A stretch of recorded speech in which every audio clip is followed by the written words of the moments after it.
काय नाही दिलं. आज आम्ही माननीय जिल्हाधिकारी कार्यालयात येऊन 6 डिसेंबर 1992 रोजी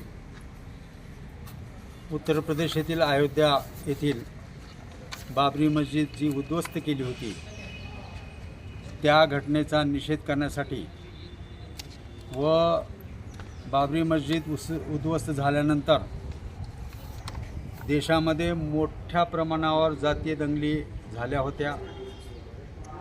कोट्याधी रुपयांचे नुकसान झाले होते. अनेक निष्पाप लोकांचे बळी गेले होते. त्यामध्ये सर्वधर्मीय लोक आहेत आणि देशात अनेक ठिकाणी जे लोक या जंगली जबाबदार आहेत, मस्जिद पाडण्यास जबाबदार आहेत, त्यांच्यावर भारतीय कायद्यानुसार मोठे मोठे गुन्हे दाखल झाले होते. परंतु गेल्या अनेक वर्षापासून या प्रकरणाची न्यायालयामध्ये खटले चालू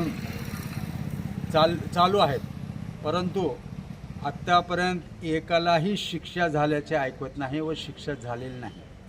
अनेक ठिकाणी या कट कारस्थान करणाऱ्या निष्पाप लोकांचे बळी घेणाऱ्या लोकांना निर्दोष सोडले जात आहे. ही बाब अत्यंत गंभीर आहे. देशाच्या धर्मनिरपेक्ष तत्वाला, समाजवादी तत्वाला, न्यायपृष्ठ भारताला ही गोष्ट अत्यंत लाजिरवाणी आहे. एवढ्या मोठ्या देशाला मान खाली घालणारी घटना आहे.